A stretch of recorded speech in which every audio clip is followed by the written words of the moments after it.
Hello everyone, a very good evening to all of your friends. कैसे हैं आप सभी? आई होप आप सभी लोग बहुत अच्छे होंगे फ्रेंड्स।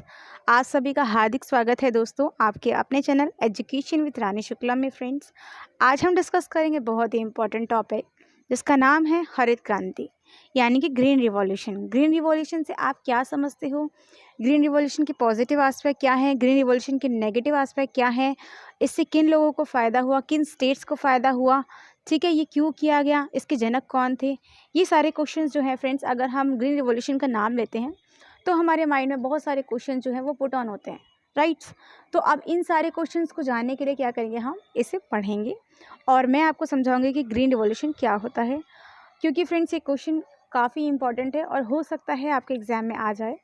तो फ्रेंड्स चलिए बिना टाइम वेस्ट किए हम स्टार्ट करते हैं अपना टॉपिक। फ्रेंड्स अगर मैं आपको ऊपर ऊपर से बताऊं कि भाई ग्रीन रिवॉल्यूशन क्या है, ठीक है, तो फ्रेंड्स ग्रीन आपको नाम से ही पता चल रहा है, यानी कि हरा, ठीक है, यानी कि अब हरा भरा, यानी कि अब ग्रीन रिवॉल्यूशन है तो यानी कि रिवॉल्यूशन का मतलब क्या होता है, क्रांति, ठीक है। तो अब यहाँ पे क्या हुआ फ्रेंड्स, यहाँ पे जो फार्मर्स जो थे और यहाँ पे मतलब बेसिकली ये था कि भाई फसलों के उत्पादन में बढ़ोतरी के लिए किया गया था ग्रीन रिवॉल्यूशन, ठीक है। अब इसके अंदर क्या कहा गया, इसके अंदर कहा गया कि ग्रीन रिवॉल्यूशन का जनक किसे कहा जाता है, ग्रीन रिवॉल्यूशन का जनक कहा जाता है आपको एम एस स्वामीनाथन को इंडिया में, ठीक है। इसमें ना फ्रेंड्स, अब जो हमारा जो देश है, हमारा जो भारतवर्ष है, वो एक कृषि प्रधान देश है, ठीक है। और यहाँ पे क्या होता है फ्रेंड्स, जहाँ जो लोग हैं ना, एटलीस्ट 1/3 पॉपुलेशन जो है वो क्या है, वो आपका फसलों पे ही डिपेंड है, ठीक है। क्योंकि उनका जो मुख्य व्यवसाय है वो क्या है, वो कृषि ही है, कृषि से ही वो अपना जीवन यापन करते हैं। इसके अलावा उनके पास कृषि कार्य जो है उसके ऊपर डिपेंड रहते हैं। अगर फ्रेंड्स फसल अच्छी नहीं हुई तो किसान जो है क्या होता है, उसका वो जो टाइम पीरियड होता है जब फसल अच्छी नहीं होती तो वो समय जो होता है वो बहुत ही बेकार जाता है। कुल मिला के अगर हम ये कहें तो किसान जो थे उसका रोजगार जो था वो कृषि ही था। तो कृषि उत्पादन में बढ़ोतरी के लिए हरित क्रांति को किया गया। एम एस स्वामीनाथन जी जो थे उसको उनका जनक माना जाता है। और फ्रेंड्स इसको पहले कुछ स्टेट में अप्लाई किया गया, ठीक है, उसके बाद अनेक स्टेट्स में अप्लाई किया गया दूसरी प्लानिंग के अंतर्गत। और इसके अंदर फ्रेंड्स क्या किया गया, इसके अंदर आपका मतलब HYV जो सीड्स थे ना उसको यूज़ किया गया। इसके अंदर ये कहा गया कि भाई जो किसान हैं उनको उचित प्रकार के जो वो हैं उचित प्रकार के मूल्य दिए जाएंगे। इसके अंदर क्या किया गया, बड़े बड़े जो नल हैं, हैंडपम्प्स हैं, ये सारी चीज़ों की व्यवस्था की गई ताकि जो कृषि है फसल क्रांति को लेकर के, ताकि जितनी भी चीज़ें हैं ना फ्रेंड्स वो फसल की पैदावार को बढ़ाने के अंतर्गत की जा सकें, ठीक है। अब इससे क्या हुआ फ्रेंड्स, गेहूं के उत्पादन में और बार्ली के उत्पादन में इतना ज़्यादा वृद्धि हुई, मतलब पहले तो ये सफल नहीं हुई थी, लेकिन जब दूसरे पैमाने पर ये की गई तो ये सफल हुई और पहले पैमाने पर भी सफल हुई थी। पहले इसे 60 स्टेट्स पे लागू किया गया था और उसके बाद जब वहाँ पे इन्हें सफलता मिली तो इन्होंने क्या किया, इन्होंने अन्य स्टेट्स में भी वहाँ पे हरित क्रांति को लागू किया गया। इसके अंदर ये कहा गया कि भाई जो मतलब प्रॉपर बिजली है, विद्युत है, इन सारी चीज़ों की व्यवस्था की गई ताकि फसल का जो उत्पादन है उसमें वृद्धि हो सके, ठीक है। तो अब जो वहाँ के जो कृषि मंत्री थे उन लोगों ने भी सपोर्ट किया, ठीक है। और इस वक्त में क्या था फ्रेंड्स, इस टाइम पे ये कहा गया किसानों को कि वो अपनी जो भूमि है उसकी पैदावार के लिए विविध प्रकार के जो उनको कृषि के उचित मूल्य मतलब उचित दाम निर्धारित किए गए, ये सारी चीज़ें जो थी वो की गई ताकि जो है फसल के उत्पादन में वृद्धि की जा सके, ठीक है। हैंडपम्प्स का मतलब हैंडपम्प की व्यवस्था की गई, प्रॉपर फर्टिलाइज़र है, प्रॉपर सीड्स है, प्रॉपर पेस्टिसाइड्स है, प्रॉपर टेक्निक्स है, ये सारी चीज़ें जो थी फ्रेंड्स, इन सारी चीज़ों की व्यवस्था की गई, ठीक है। अब फ्रेंड्स आप लोगों को पता है कि भाई इससे उत्पादन में वृद्धि तो हुई, लाभ भी मिला और इतना ज़्यादा लाभ मिला कि भाई जो इंडिया था वो क्या हो गया, इंडिया जो था उसके मतलब उत्पादन में करीब करीब मान लो आप कि 50 टन जो थी वो वृद्धि हुई और इतना ज़्यादा स्टॉक इंडिया के पास जमा हो गया था कि वो अनेक स्टेट्स में उसको रखने की व्यवस्था के लिए उसने क्या कहा, प्रबंध करने के लिए कहा। और इंडिया जो था वो पहली बार आत्मनिर्भर हुआ और इंडिया ने क्या किया, वो उसके पास इतना ज़्यादा प्रोडक्शन हो गया था कि वो अनेक देशों में अन्य स्टेट्स जो थे वो क्या करते थे, वो गेहूँ और चावल का जो उत्पादन है वो इंडिया से करते थे, मतलब गेहूं का तो स्पेशली, ठीक है। तो मतलब इतना ज़्यादा फुलफिल हो गया था उसके पास गेहूं, ठीक है। और अगर हम बात करें तो इससे उत्पादन में वृद्धि हुई और ये सफल भी रहा।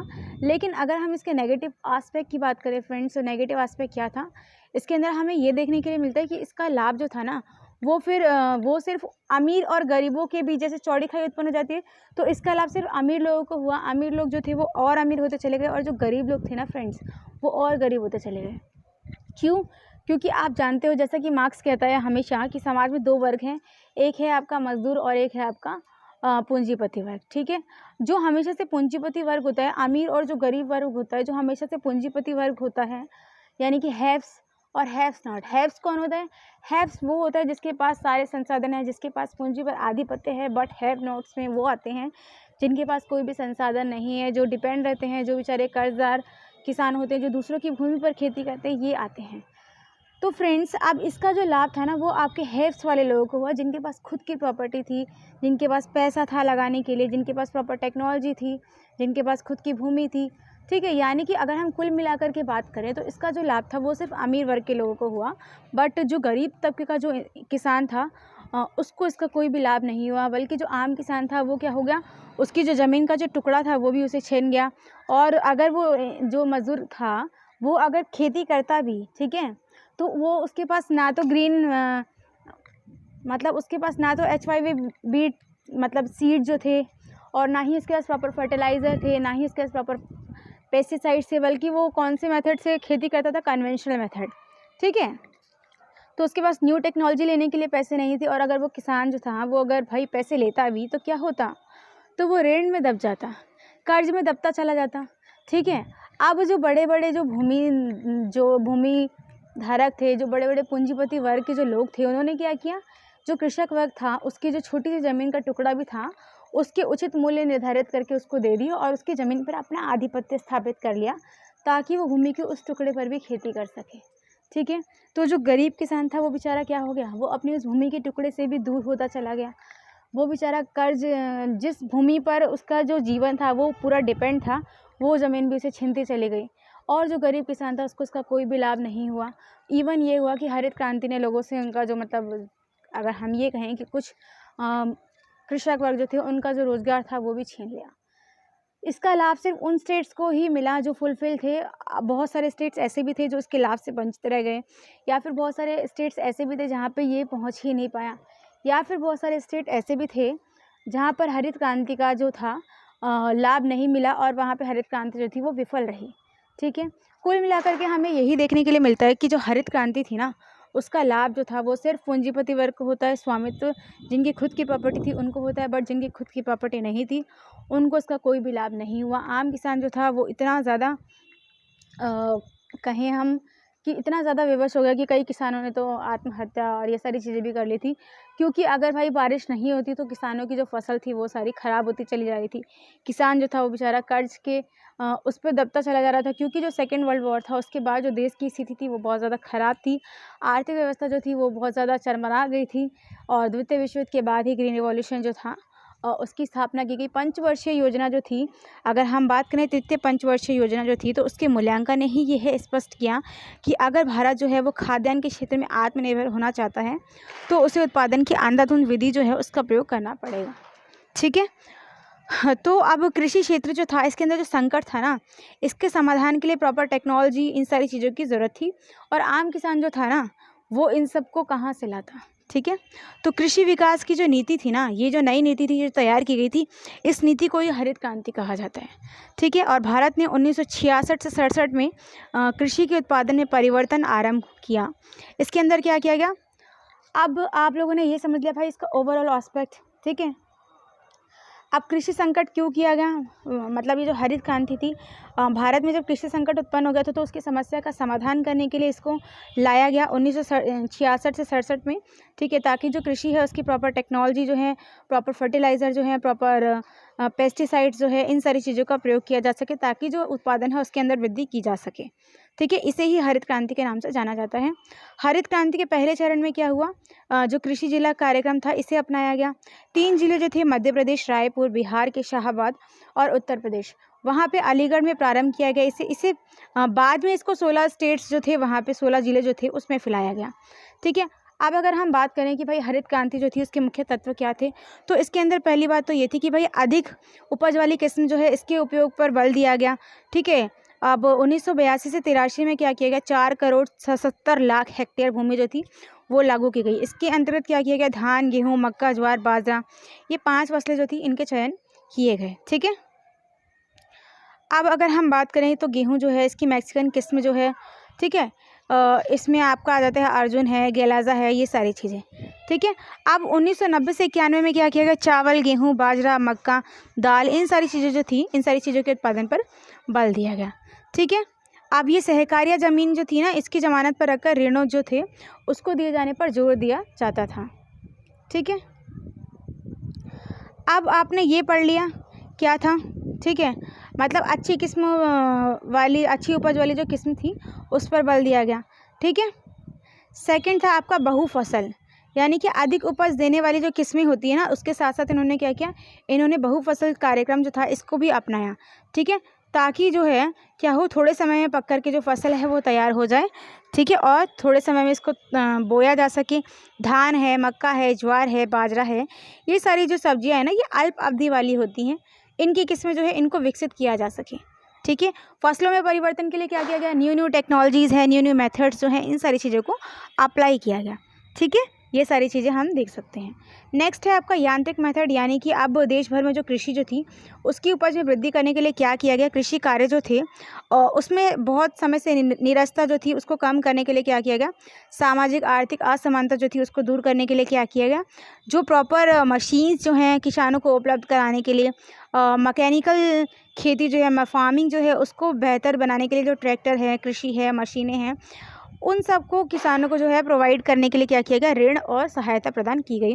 क्योंकि किसानों के पास अगर पैसे नहीं होंगे तो वो इन सारी चीज़ों की व्यवस्था कैसे करेगा, तो इसीलिए किसान जो था उसके ऋण की व्यवस्था की गई। ठीक है, नेक्स्ट है लघु सिंचाई। लघु सिंचाई के अंदर क्या आता है, इसके अंदर वर्षा की जो अनिश्चितता है ना, इससे मुक्ति पाने के लिए सिंचाई योजना जो थी इसका विकास किया गया। ठीक है, ट्यूबवेल्स हैं, फिल्टर है, पम्प सेट है, पॉइंट्स हैं, राजकीय ट्यूबवेल है, इन सारी चीज़ों के विस्तार पर बल दिया गया। और अगर हम बात करें लघु सिंचाई कार्यक्रम की, तो 1970 से 71 में जहां 207 लाख हेक्टेयर भूमि की सिंचाई की गई, वहीं अगर हम बात करें 8वीं योजना की, तो 8वीं योजना के अंतर्गत क्या किया गया फ्रेंड्स, 8वीं योजना के अंदर आपका 57.8 लाख तथा 1997 से 1997 से 1998 में 14.4 लाख हेक्टेयर भूमि की सिंचाई जो थी वो लघु सिंचाई कार्यक्रम के अंदर तय की गई। ठीक है, अब अगर हम बात करें फ्रेंड्स, तो यहाँ पे प्रॉपर उर्वरक की बात की गई, उर्वरक के प्रयोग पर बल देने की बात की गई। भाई अगर आप प्रॉपर तरीके के फर्टिलाइज़र जो है उसका यूज़ नहीं करोगे तो फसल के उत्पादन में वृद्धि कैसे होगी। ठीक है, तो प्रॉपर तरीके के फर्टिलाइज़र जो हैं, जिसके अंदर आपका यूरिया है, नाइट्रोजन है, फॉस्फेट है, आदि खाद के जो उपयोग जो है नए स्तर प्राप्त किए जा सकें। ठीक है, 1986 यानी कि 1986 से 87 में रासायनिक खाद जो थे इसके उपयोग में क्या हुआ, देश भर में एटलीस्ट 86.4 लाख टन था, जो कि 1997 से 1998 में बढ़ करके 163 लाख टन हो गया। 1997 से 98 में बढ़ करके 163 लाख टन हो गया। ठीक है फ्रेंड्स, आगे अगर हम बात करें तो भाई 1763 करोड़ टन जो था, ये आंकड़े आप फ्रेंड्स इतने याद नहीं रख पाओगे, तो बस आप ये बोल देना कि कम से कम इसमें 50 लाख टन जो थी ना उसकी वृद्धि हो गई थी, और इसके पास इतना ज़्यादा मतलब उत्पादन में वृद्धि हो गई थी कि जो फसल जो थी ना, उर्वरक क्षमता जो थी उसमें वृद्धि हो गई थी। ठीक है, तो आगे बात करते हैं हम। इस कार्यक्रम में नई विकसित किस्म जो थी, इसके साथ साथ रासायनिक उर्वरक हैं, कीटनाशक दवाएं हैं या फिर अन्य साधन जो है इसका प्रयोग किया गया, ताकि जो फसल है उसकी पैदावार में वृद्धि की जा सके। ठीक है, जो 7वीं योजना थी उसमें क्या किया गया, उसमें इस कार्यक्रम का जो लक्ष्य था वो खाद्यान्न में पूर्णतः आत्मनिर्भरता प्राप्त करना था। ठीक है, अगर खाद्यान्न में आत्मनिर्भरता हो गया तो क्या होगा, आत्मनिर्भरता अगर होगी तो भाई आयात जो था वो बंद करते। ठीक है, दालें जो थी, जो मोटे मोटे अनाज जो थे, इसके उत्पादन में क्या होता, वृद्धि करना रखा गया। ठीक है, अब ये सारी चीज़ें आप पढ़ चुके हो। ठीक है, अच्छे उर्वरक। अब आपने क्या क्या चीज़ें पढ़ी फ्रेंड्स, अभी तक आपने इसके 5 एलिमेंट्स पढ़े ना, तो लघु सिंचाई जो है, यांत्रिक खेती जो है, बहुफसल जो है ना, इन सारी चीज़ों पर बल दिया गया। ठीक है, आगे अगर हम बात करें फ्रेंड्स विभिन्न निगमों की स्थापना की गई। ठीक है, ताकि जो उन्नत बीज हैं उसकी प्राप्ति के लिए क्या किया जा सके, राष्ट्रीय बीज निगम जो था वह भारतीय राजकीय फॉर्म जो था निगम जो थे ये स्थापित किए गए। ठीक है, इन निगमों ने क्या किया, इन निगमों ने अनाज है, दाल है, तिलहन है, आपका बीज है, इन सारी चीज़ों की क्या की, प्रमाणित बीज जो थे वो तैयार किए। ठीक है, ताकि जो है कृषि जो है उसका कुशल विशाल विकास के लिए क्या किया जा सके, कृषि संबंधी जितनी भी टेक्नोलॉजी हैं, जितने भी टूल्स हैं, जितनी भी मशीन्स हैं, जितने भी गोदाउन्स हैं, उन सब की व्यवस्था की जा सके, ताकि जो है कृषि उद्योग निगम जो है उसकी स्थापना की जा सके। ठीक है, और इसकी स्थापना की गई। इसके लिए क्या किया गया, इसके लिए 17 स्टेट्स जो थे, 17 स्टेट्स में इसकी स्थापना की गई। ठीक है, उत्पादित माल जो है, इसकी बिक्री है, प्रोसेसिंग है, या फिर इसका स्टॉक है, इन सब के लिए क्या किया गया, 1953 में राष्ट्रीय विकास निगम की स्थापना की गई। ठीक है, अब इसके लिए क्या किया गया, इसके लिए कृषि पुनर्वित्त निगम है, या फिर भारतीय खाद्य निगम है, या फिर ग्रामीण विद्युतीकरण निगम है, ये सारे जो थी ना फ्रेंड्स, इन सब की सहायता हेतु कार्यरत थे। फिर इसके लिए कृषि उत्पादन मूल्य जो है इनको निर्धारित किया गया।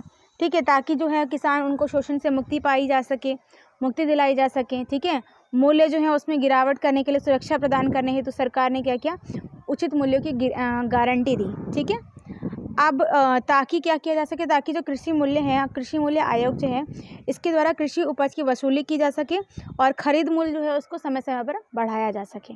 ठीक है, यहाँ तक आपको समझ आ गया होगा। अब कृषि विकास पर बल दिया गया, कीटनाशक औषधियाँ जो थी, प्रॉपर फर्टिलाइज़र जो है, इन सारी चीज़ों पर बल दिया गया, ताकि जो कीटनाशक जो हैं वो क्या करें, वो ज़मीन को नुकसान ना पहुंचा सके। इसलिए क्या किया गया, फसलों को रोग है या जो कीड़े मकोड़े से होने वाली जो हानि है, इसकी सुरक्षा प्रदान की जा सके।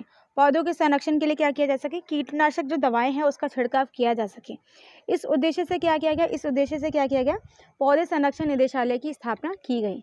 ठीक है, 17 पौधे संरक्षण केंद्र जो हैं वो अभी इस पर कार्य कर रहे थे उस वक्त।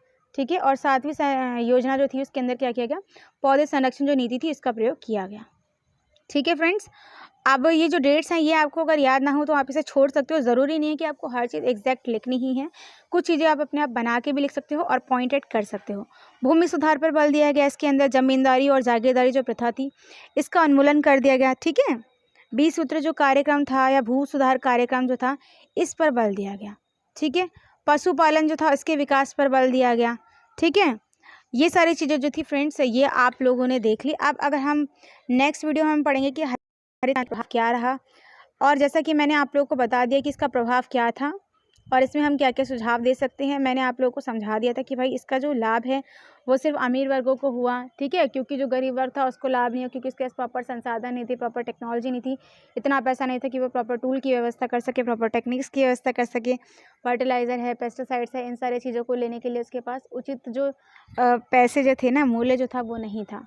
ठीक है, और फिर फ्रेंड्स हम नेक्स्ट वीडियो में इसको और डीपली एक्सप्लेन करेंगे कि इसके क्या अफेक्ट रहे। ठीक है, और नेक्स्ट वीडियो को देखने के लिए फ्रेंड्स बने रहेगा हमारे साथ। अगर आपको फ्रेंड्स ये वीडियो पसंद आई हो या आपके लिए थोड़ी सी भी हेल्पफुल रही हो तो आप प्लीज़ मेरी वीडियो को लाइक, शेयर और सब्सक्राइब कीजिएगा। और आप मेरी वीडियो को एंड तक आपने देखा, इसके लिए आप सभी का बहुत बहुत शुक्रिया फ्रेंड्स। अगर आपको वीडियो पसंद आई हो फ्रेंड्स तो आप हमारे चैनल को लाइक, शेयर और सब्सक्राइब कीजिएगा फ्रेंड्स। और हमारे चैनल पे लास्ट तक बने रहने के लिए आप सभी का हार्दिक शुक्रिया फ्रेंड्स। और नेक्स्ट वीडियो हम पढ़ेंगे कि हरित क्रांति का प्रभाव क्या रहा। ठीक है, और इसके नुकसान क्या रहे, इसका किन किन देशों को लाभ हुआ। ठीक है, और हम इसके अंदर क्या क्या चीज़ें ऐसी कर सकते थे कि हमें और सफलता मिलती, और क्या क्या चीज़ें हमें नहीं करनी चाहिए थी, यानी कि इसकी कमियाँ क्या थी और इसकी अच्छाइयाँ क्या थी। ये सारी चीज़ें हम फ्रेंड्स पढ़ेंगे नेक्स्ट वीडियो में। वीडियो को लास्ट तक देखने के लिए आप सबका शुक्रिया फ्रेंड्स। अगर आप हमारे चैनल पे नए हैं तो आप हमारे चैनल को लाइक, शेयर और सब्सक्राइब कर सकते हैं। ऐसे ही अनेक वीडियोस के लिए बने रहिएगा हमारे साथ।